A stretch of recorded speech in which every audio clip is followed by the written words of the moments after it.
આજે 30 ડિસેમ્બર સોમવારે 4 શેર છે જેમાંથી કમાણી થઈ શકે, પણ 3 શેરથી બચીને પણ રહેજો. જે શેરમાં વધારો થઈ શકે એમાં પહેલો છે IL&FS એન્જિનિયરિંગ એન્ડ કન્સ્ટ્રક્શન. આ કંપનીને 302 કરોડનો ઓર્ડર મળ્યો છે. 302.82 કરોડનો સબકોન્ટ્રાક્ટિંગ વર્ક ઓર્ડર સીગલ ઇન્ડિયા પાસેથી મળ્યો છે, ભુવનેશ્વર મેટ્રો ફેઝ 1 રિલેટેડ. એટલે આજે 300 કરોડ સારી વેલ્યુ કહેવાય. આ કંપનીનો શેર ભાવ વચ્ચે નક્કી છે. આવી જ રીતે એરોસ્પેસ ઇન્ડસ્ટ્રીઝને પણ 97.5 કરોડનો ઓર્ડર મળ્યો છે. એટલે આ શેર બી આજે ગ્રીન ઝોનમાં જ રહેશે. બીજા બે શેર છે એમાં પહેલાં ગ્રીન માર્કેટમાં મૂવમેન્ટ જોજો કે માર્કેટ કઈ રીતે રિએક્ટ કરે છે. એક છે IOL કેમિકલ એન્ડ ફાર્માસ્યુટિકલ. આ શેરની મૂવમેન્ટ પહેલાં એટલે જોજો પ્રી માર્કેટમાં, કેમ કે બોર્ડે છે તે શેર વિભાજનની મંજૂરી આપી છે. એટલે લોકો પોઝિટિવલી લે છે કે નેગેટિવલી એ સવારે 9 થી 9:08 પહેલાં જોઈ લેજો. અને બીજો છે હીરો મોટોકોર્પ. આનો તો વધવું જ જોઈએ લગભગ તો, કેમ કે હાર્લી ડેવિડસન સાથે એમના જે પાર્ટનરશિપ છે એને એક્સટેન્ડ કરી છે.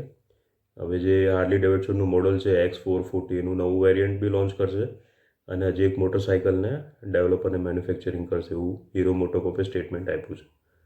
હવે જે શેરથી બચીને રહેવું એમાં છે ગુજરાત ફ્લોરોકેમિકલ્સ. હવે એમના પ્લાન્ટ દહેજ સ્થિત જે પ્લાન્ટ છે હમણાં બંધ છે. ત્યાં જે બધાને ખબર જ હશે, ત્યાં જે બધું પ્રોબ્લેમ થઈ એ 4 કર્મચારીઓનું નિધન બી થઈ ગયું, બહુ દુઃખની વાત છે. એટલે આ શેરમાં હમણાં બચીને રહેજો. બીજું છે જયપ્રકાશ પાવર. હવે સેબીએ છે ને જયપ્રકાશ પાવર વેન્ચર્સ અને તેમના MD CEO અને બીજા જે મોટા ઓફિશિયલો એમને 54 લાખનું ફાઇન માર્યો છે. કેમ કે આ લોકોએ જે ફાઇનાન્શિયલ સ્ટેટમેન્ટ આપ્યા એ થોડા મિસમેચ હતા એટલે.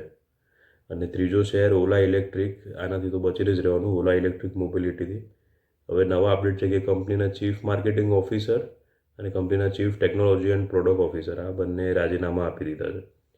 રીઝન પર્સનલ છે એમ કહે છે, પણ હવે શેર ઉપર આની નેગેટિવ અસર પડી શકે આવી રીતે ટોપનો ઓફિસર અચાનક છોડે એટલે આ શેરથી બચીને રહેજો. હવે આ જે લિસ્ટિંગ છે મેઇન બોર્ડમાં 3 છે, સેનોરસ ફાર્માસ્યુટિકલ, વેન્ટી હોસ્પિટાલિટી અને કારારો ઇન્ડિયા.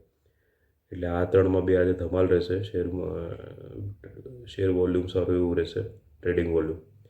સેન્સેક્સ નિફ્ટીનું જોઈએ તો એશિયામાં આજે જાપાન 0.66% માઇનસમાં છે, બાકી બધા પ્લસમાં છે, પણ થોડાક જ પ્લસમાં છે. હવે ચીન છે તે હમણાં 7:45 વાગ્યા સુધીમાં ચીન 0.29%, સાઉથ કોરિયા 0.71%, તાઇવાન 0.06%, હોંગકોંગ પણ 0.06% અને સિંગાપુર 0.15% પ્લસમાં હતા. બાકી અમુક આજે બંધ છે.